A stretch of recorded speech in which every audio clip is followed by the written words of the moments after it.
I guess you know what time it is. Yeah, I know, because it's about that time for the Toni G. Campbell podcast. Hello, and welcome to Conversations with Toni on Toni G. Campbell, the podcast.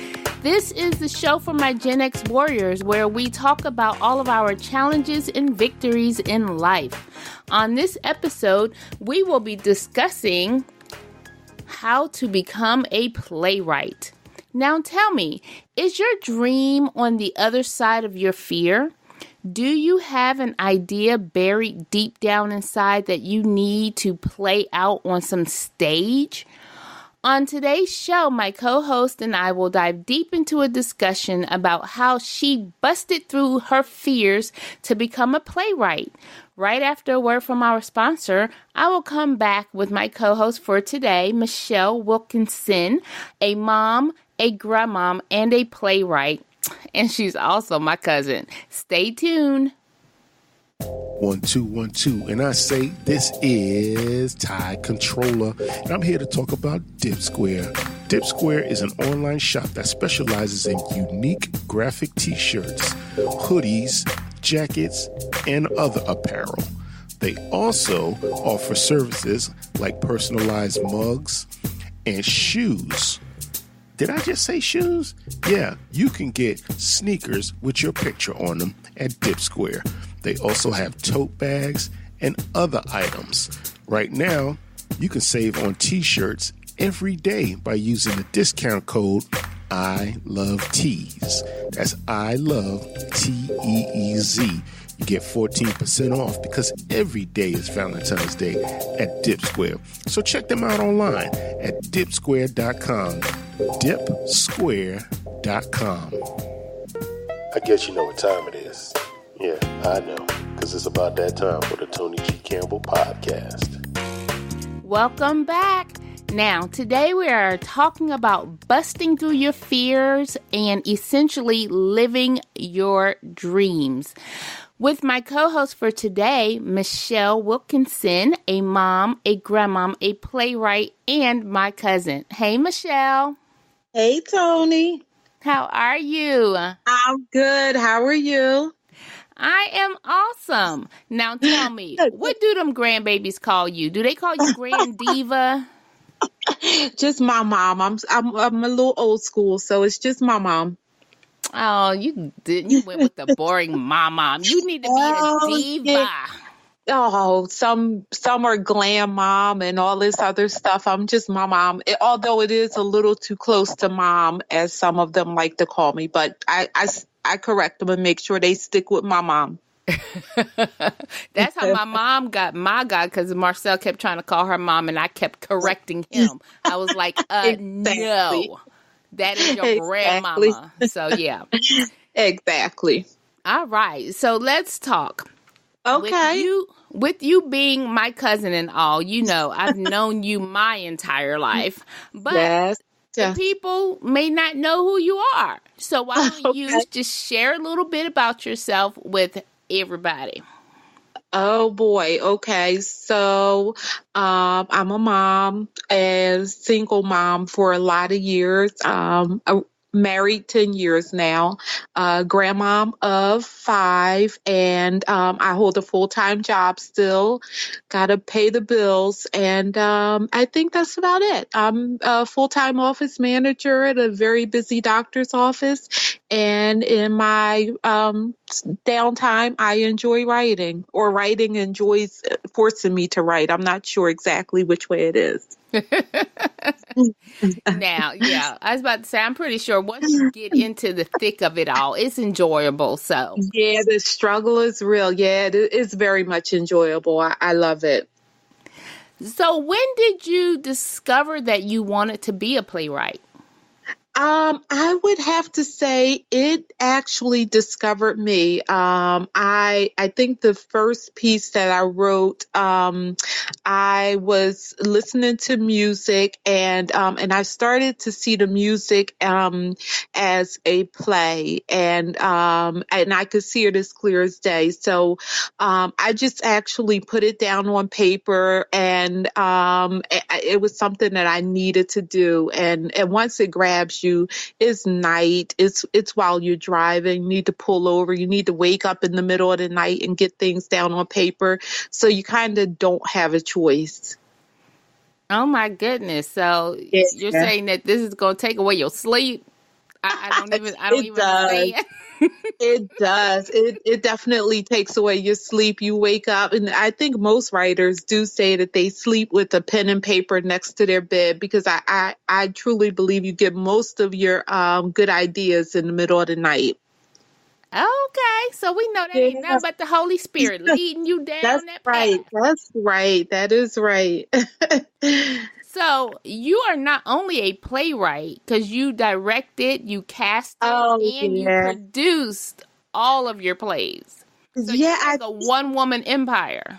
Yeah. I think I'm a little, I'm not a control freak, but I definitely like to make sure that, what I put down on paper comes to life the way I see it. Now, I have seen, or I do know of, works where as soon as a writer writes something and then hands it off to a director, it kind of becomes the director's dream. And I don't necessarily understand that concept. So for me, it was important that whatever I put down on paper, it was able to manifest into my idea. Not that it ever ends up the way that I originally intended for it to be, because that never happens. But at least along with myself and some of the people I've worked with, I'm able to still see my vision come to light. And that's very rewarding. So through that whole thing, you know what I heard? What's that? I got my perfectionism. It was hereditary. That's what it was. I know. I think, I mean, that could be true. That could definitely be the case. I know. I don't understand how people let it go. I would love to hear how that happens, but I'm just not one of these people. Let me explain something to you. Letting go of perfectionism is so hard, and it took the children to break me of it. I don't think I'm completely broken of it, but they beat me down pretty bad about making sure the house stays clean and I was losing sleep and everything. Yeah. I was like, I had to let it go in order to get a nap. I don't, that's all. Absolutely. I know what you mean. But go ahead. Oh, I was going to say, but you know what? You go ahead, and I think we'll end up along the path that I was getting ready to get into. So you go. Okay. Well, I was going to say, okay, given what you've experienced thus far, what advice would you give to someone who wants to become a playwright and a director? Oh, just do it. Just do it. The one of the things that I've found most difficult for me, the longer I continue to write, was that I asked for opinions and I kind of asked for approval of people, which with my first production, I had absolutely no idea I can't say what I was doing, but I mean, everything just kind of fell into place, and I didn't seek approval. And as soon as I started to see that coming into place, that's when I started to question whether or not what I was doing was what I really wanted to write. So you just gotta do it. You just gotta do it. And do it for you. If you're doing it to make money, I mean, it's nice if you can make money at it, but just know why you're going into it, because there will be days that you will not sell one ticket, and you have to be okay with that, and the show has to go on. So you have to just do it. And you are not going to believe it, but we literally just found, remember the your play that you put on DVD for us? We just found it the other day. Ty was like, I was going through the basement and you wouldn't believe what I found just in time for your interview. And I was like, are you kidding me? Gosh. Oh yeah. Yes. I think that was one of my one of the pieces that I'm probably most proud of. But yes. Well, we are going to take a quick commercial break, and when we come back, we will be talking Epiphany, 4 sides of every story, and family jewels. Okay. We'll be right back. Okay. 1 2 1 2, and I say this is Ty Controller, and I'm here to talk about Dip Square. Dip Square is an online shop that specializes in unique graphic t-shirts, hoodies, jackets, and other apparel. They also offer services like personalized mugs and shoes. Did I just say shoes? Yeah, you can get sneakers with your picture on them at Dip Square. They also have tote bags and other items. Right now, you can save on t-shirts every day by using the discount code I Love Tees. That's I Love TEEZ. You get 14% off because every day is Valentine's Day at Dip Square. So check them out online at dipsquare.com. Dipsquare.com. I guess you know what time it is. Yeah, I know, because it's about that time for the Toni G. Campbell podcast. Now, thank you for tuning in. We will continue the conversation about becoming a playwright with my co-host for today, Michelle Wilkinson, a mom, a grandmom, a playwright, and she's my cousin. Now, before the break, I said, now, Epiphany, 4 sides to every story, and family jewels. That's 3 of your plays. Did I miss any? Well, one that I just completed, which is... so you didn't tell me about that. That's not fair. Well, yeah, I know, which is Brown Paper Bag. And I think everyone kind of has an oopsie when they're doing any type of work. I did a project called Baby I'm a Star. But that is, I kind of poked fun at the whole a process of doing a play. But that's it. That's it. That's your pancake. You know, they always say your first pancake. Yeah. Well, it actually was my 3rd pancake, but that was my pancake. That was the one. Yeah. Yeah. Yep. Okay. That's let's talk. One that I know you don't do because someone asked you to. Again, you go back to doing it because you want to do it. Yeah, you have to do it for you. You know that. Mm-hmm. Absolutely. Yeah. Okay, so let's talk Epiphany. Give everyone a summary and what your inspiration was for that play. So Epiphany was actually 2 parts. It was the sequel to 4 Sides to Every Story, which was my first play. Epiphany, I needed to do a sequel because everyone really enjoyed a couple of the characters in 4 Sides to Every Story, but I wanted to make sure that if someone did not see that first play, that they would be able to follow Epiphany and not miss out on anything. But I always want to make sure that that I'm talking to someone, that someone could hear whatever it is that I'm saying. And I used to get on the bus or take the train from 30th Street Station in Philly.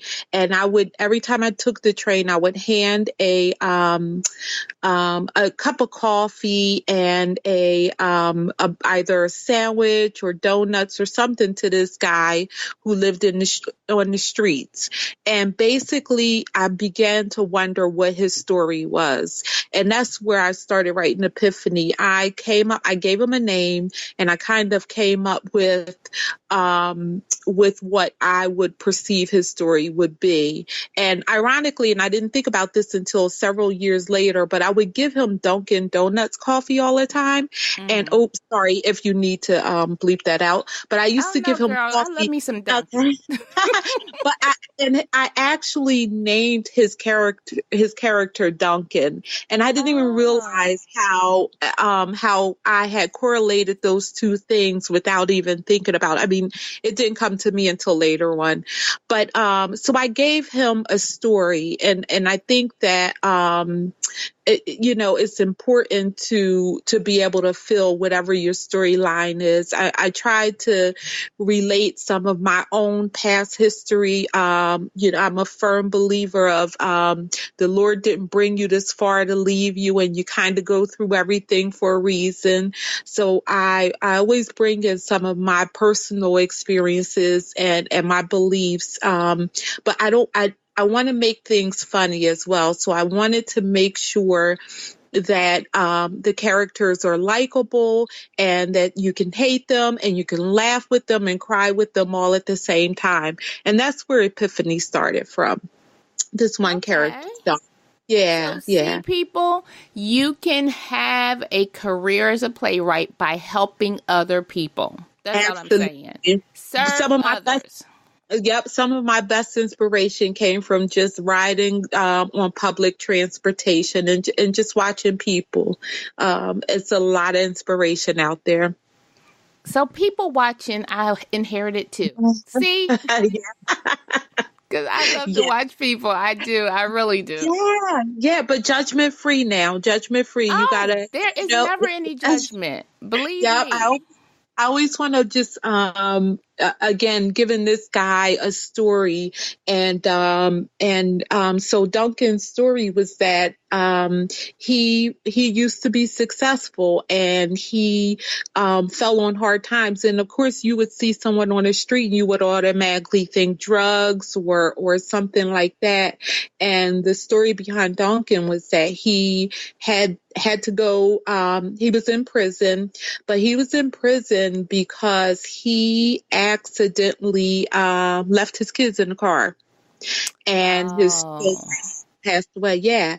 So, and this, I wrote this story several years ago, and you find that it's still relevant even today, of course, unfortunately. And it's kind of how we just continue to go through life, and when we're on autopilot, how bad things can happen to good people. So there's a lot of story behind Duncan's story, but that's a huge part of it, and that was my interpretation of how this gentleman who used to be successful who used to be a successful businessman ended up living on the streets and begging for money, and a lot of it had to do with his pride and guilt of what happened to him and his family.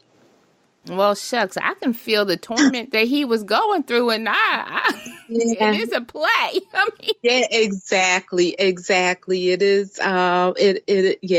Yep.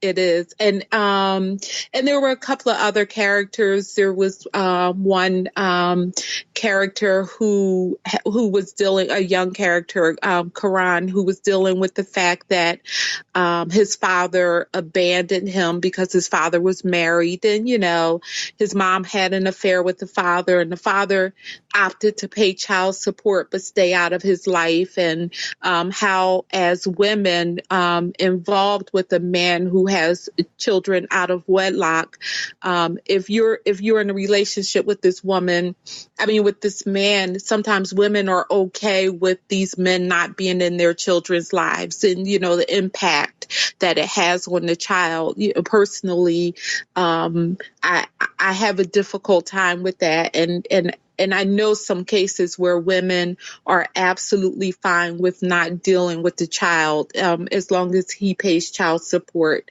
So I think we have a responsibility there. And, but again, I don't like to get all preachy on people. I keep it light. I promise I do. But sometimes you got to put it in their face. I just throw a few tidbits out there to, to make people think that, to think about it. Everything kind of goes beyond what we personally feel or what's important to us. At the end of the day, there's still another person involved. So who didn't ask to be here, That is true. That is so true. Yeah. So, okay, since Epiphany was birthed from Four Sides of Every Story, give us a summary of that play and what your inspiration was. So Four Sides it wasn't the first play that I wrote, but it was the first play that I put on. And it was multiple characters. Again, it was certainly about, I think the main character that sort of came from my past, had to do with a family who the father, unfortunately, was, and this did not happen to me, but that a father was molesting a child, and how in the Black community, and multiple communities, but I'm Black, so I have to speak about what I know, how we can tend to turn a blind eye and not want to stand up for the child. And so that was the premise of where Four Sides came from, was me writing about this mother who was who was married, and didn't want to accept what was going on with her daughter. And I know it sounds really heavy, but believe me, I made sure that there was a lot of comedic relief in there. And then there was another story. It was multiple storylines.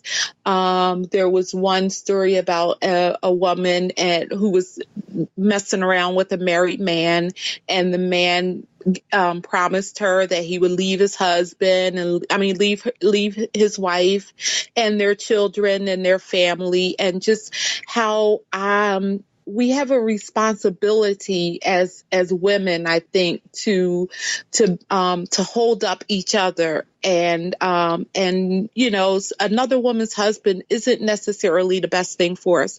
Again, these are my beliefs.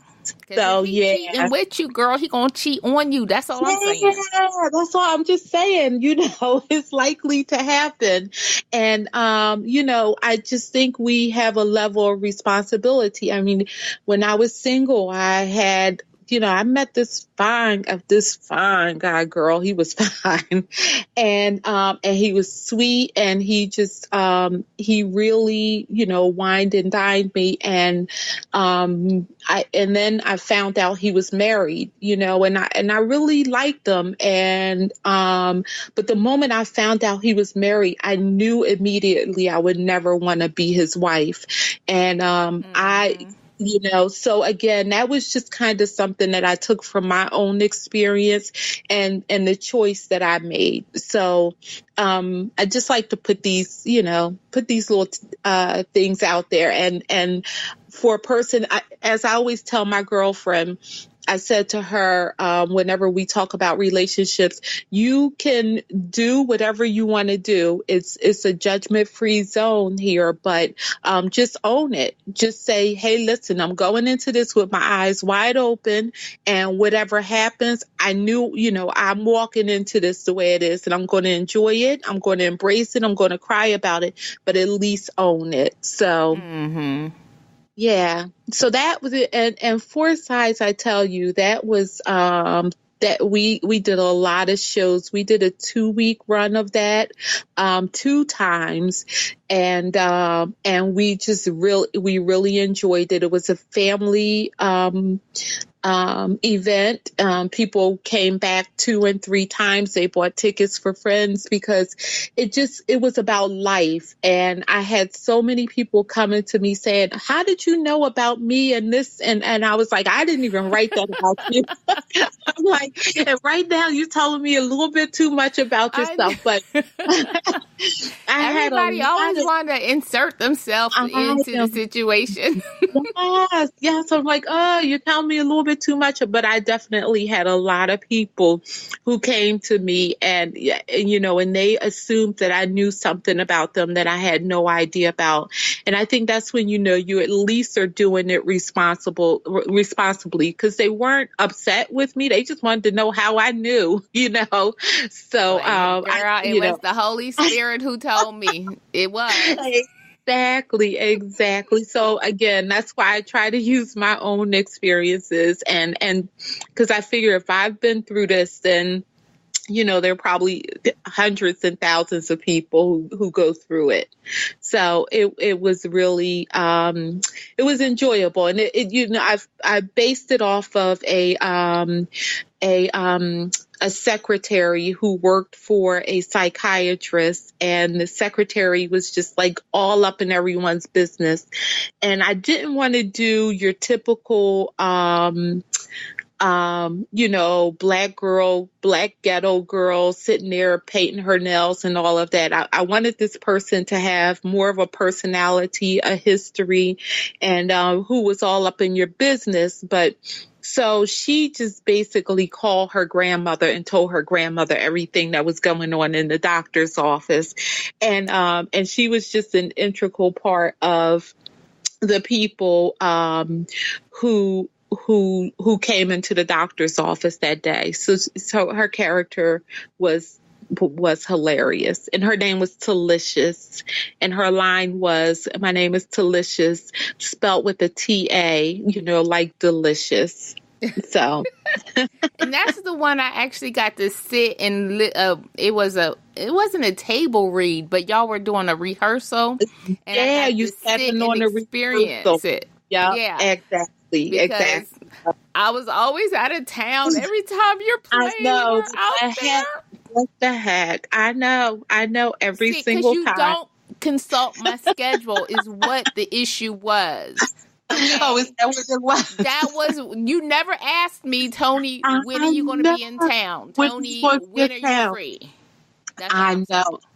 I know. And I mean, the thing about Four Sides and what happened there was I sat down and I started writing and my original intention for it was for it to be a musical, and then it began to write itself. And the next thing I knew, I found out about a theater, and I rented the theater, and I started doing auditions, and I hadn't done any of this stuff before, and I just jumped out there and did it. And you ain't say nothing about, I wonder, will Toni be available? That's all.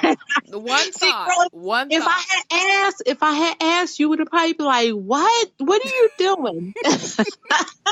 True, but at least I would have tried to get you on my schedule. That's all I'm saying. All right, exactly. Let's go ahead and talk about Family Jewel. Oh yeah. So Family Jewel was now with Epiphany and Four Sides. Since Four Sides was my first play, I did not do kind of a continuous storyline. It was bits and pieces of different people's lives. And so I knew that the next thing I wanted to do was to do a full-on play where everyone interacted with each other. And that's where Family Jewel came from. And again, it came from a very personal a part of my life where it had to do with growing up in a house and basically people who looked on the outside thought that this family had everything going for them. And but every family has their secrets. And in Family Jewel, we touched on so many things. One of the main things was home invasions and dealing with the death or the impending death of a loved one due to a home invasion. Mm-hmm. Yeah, so that's where it started. And then bringing all of these siblings into the house while they brought their mother home as they waited for her untimely death. And you get all the siblings under one roof and they haven't seen each other in some time. Oh boy, all of the chaos. yeah, all of that stuff is going to come out one way or another. So just kind of how this family dealt with what was happening with their what was happening with their mother and the siblings. But it touched on a lot of things that I feel like happens in the African American community. And one thing that we dealt with was, the racism within our community and within our own households of light skin and dark skin. Mm-hmm. And, because there was a light skinned daughter in this family and there was dark skinned members of the family and how they dealt with that as a family and how their parents dealt with it. I was about to say, was her daddy the milkman? She had the same daddy. That's all I'm saying. No, they had the same mom and the same daddy, but they were treated differently because, one was light skinned and the other ones were dark skinned. And so it dealt with that, and it dealt with, again, there was a little bit of a discussion about an uncle coming into the household and molesting one of the boys in this matter, and how one of the brothers kind of accused the boy of being gay because they knew about it, and just making sure that we understand that is not the outcome if a young man happens to be assaulted by a family member or by someone older than them. And we touched on one of the main reasons why I wanted to do Family Jewel was to bring to light the importance, again, my opinion, but the importance of discussing organ donation within the Black community. My father, your beloved uncle, my beloved father. Favorite uncle. Sorry, Uncle Mike. Yeah, exactly. But my father died of a very young age of leukemia, and just me knowing that if he had a chance to get a bone marrow transplant that could have saved his life. And I was young when he died. I was 16, and you were younger, and I don't know how much you understood, but I didn't understand too much. And I've always been in favor of organ donation, but I've also heard how people in our community feel about organ donation. So I wanted to dispel some of those things. And I learned a lot with Family Jewel. So it touched on multiple situations, but my father was the reason that I wanted to write that production. And believe it or not, just before I stopped writing, just as I was writing that production, I worked for a doctor's office, and I went into a room with one patient, and this is a true story. And the patient was Black, and she was upset, and I asked her what was wrong. And she was upset that a young member of their family had died. And she said that the doctors were harassing them about possibly donating his organs. And she was flat out against it. And, I'm at work. My opinion, I would never give someone my thoughts about it. But she was in pain. And I remember thinking that she, needed to be educated more. And we need to have those conversations more. And the very next person that I walked into a room with, and this is when you know that God has his hand on whatever you're doing, because the very next patient I walked into the room with happened to be a Caucasian gentleman who said that he was going to the beach with his wife that weekend, and it was the first time his wife would be able to walk on the beach again after several years, because she had just completed. She was just a recipient of a heart and lung transplant, and that summer was the first summer they were going to be able to walk on the beach, and he was very close to losing his wife. And it just really made me think about how many loved ones we're saying goodbye to in our families, and it's not just major organs. There are other organs, but how many people we could still have in our lives if we just started to have these conversations with our family members. So that's where Family Jewel was born, because of my dad. And I will say that getting registered, especially to be a bone marrow donor, is so important for the Black community, because I because of Uncle Gil, I got on the list, and I actually did donate bone marrow to a baby back, oh my goodness, it was when we first got married. So probably about 7-8 years ago. And I mean, did not know that. You didn't know that? Well, yeah.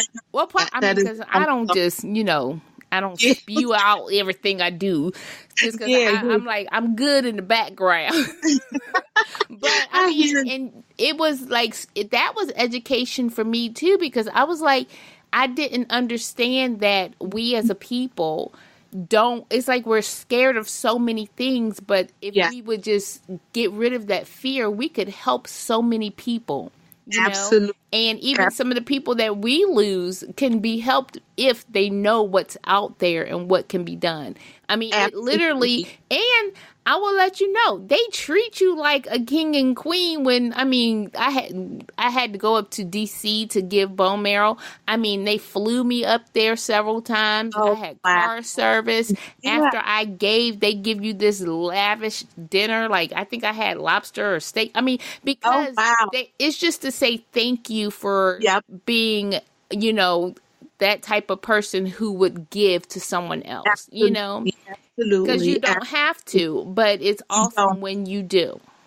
You don't. And it's just a conversation. Again, to me, it's always just about having a conversation and kind of putting the information out there to people. And so we made sure that we put in little lines of all of the urban legends that are out there about people ending up in a bathtub full of ice and their organs being taken, or Black people being left to die because because they're an organ donor on their license.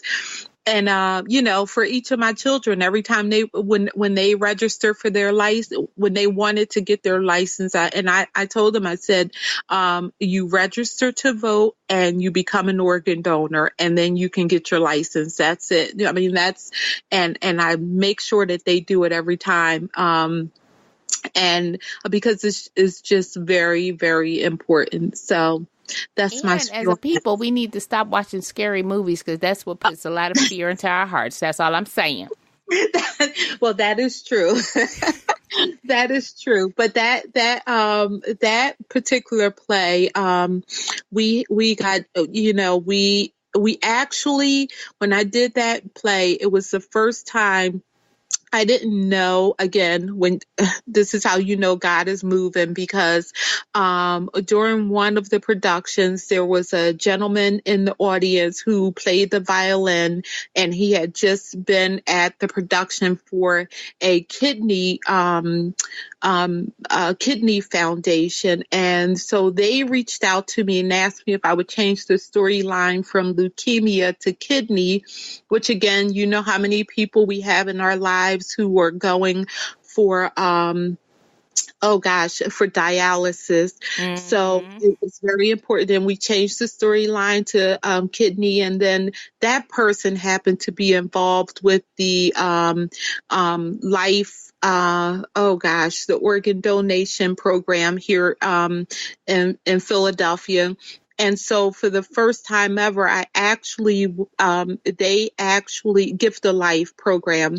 They actually funded for me to put the production on, and that's never happened before. So it certainly was a blessing to be a part of something that huge and to put that information out. So that's when you know. Awesome. Yes, that's when you know God has it. It's for you from God. There you go. Exactly. Now, you're not going to believe it, but literally our time is almost up. Oh, wow. I tell you, these conversations, they go so quickly. Now, since I'm just learning about brown paper bag, I need you in a 1 minute. All right. Give us I'm gonna run it down. Synopsis of it, because, and when is it coming, or when are you putting that out? So I can try and make it back to Philadelphia so I can be there. I'm going to put it out in 2020. I need it to be perfect, but Brown Paper Bag is the first musical that I'm going to put out there on stage. And basically it's about the 70s. It's music from the 70s, and it is, well, you can relate if you think about Grandmom's Kitchen, Aunt Sadie, and a couple of other family members sitting in the kitchen, hanging around, talking about life. That's what Brown Paper Bag is about, but it's mainly about the music, wanting to make sure that good music doesn't die, and using the storylines of women and their men and their cheating men and all the stuff we go through as women. So it's about three sisters, and it's set in the 70s, and it's a musical. Oh, I might have to audition for this one. I can't sing now, but I can act. I think you might have to audition. That's okay. Okay. All right now. All right. Well, I would like to say thank you so much to my cousin Michelle. It has been such a pleasure talking and catching up with you. And at this moment, I'm going to take my last commercial break, and I will be right back. 1, 2, 1, 2. Thank you. I say this is Tide Controller, and I'm here to talk about Dip Square. Dip Square is an online shop that specializes in unique graphic t-shirts, hoodies, jackets, and other apparel. They also offer services like personalized mugs and shoes. Did I just say shoes? Yeah, you can get sneakers with your picture on them at Dip Square. They also have tote bags and other items. Right now, you can save on t-shirts every day by using the discount code ILOVETEES. That's ILOVETEEZ. You get 14% off because every day is Valentine's Day at Dip Square. So check them out online at dipsquare.com. Dipsquare.com. I guess you know what time it is. Yeah, I know, because it's about that time for the Toni G. Campbell podcast. Okay, everyone, it is time to wrap this up. I would like to say thank you so much for taking the time to listen to Conversations with Toni on Toni G. Campbell, the podcast. Go to ToniGCampbell.com to check out our archive shows, where you can also see the show notes from this episode. Make sure that you follow and subscribe to Toni G. Campbell, the podcast, on all of the social medias, Facebook, Insta, and the Twitter. Share with your friends and let them know that they can listen to Toni G. Campbell, the podcast, on YouTube, iTunes, Spotify, SoundCloud, and iHeartRadio. Make sure that you go to my website, ToniGCampbell.com, and become a Gen X warrior. And you can also become a co-host for one of my episodes. Make sure you rate and review the podcast everywhere that you are listening. And always remember to be kind, be useful, and be fearless. Go out and have a great and amazing week.